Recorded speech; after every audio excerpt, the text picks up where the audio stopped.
One of the ways that parental narcissistic abuse and those limiting beliefs and messages that we get from them plays out in our everyday lives can be in our relationships. It can be in our friendships. It can cover every single area of your life.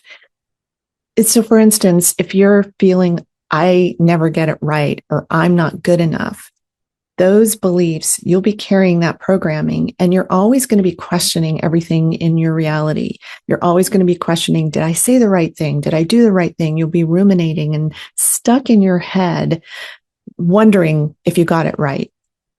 And so that, if you think about what that does to your relationships and what that does to your work life, for instance, you'll maybe put so much pressure on yourself because now you're this perfectionist. You've got to get it right. The problem is you are never able to get it right.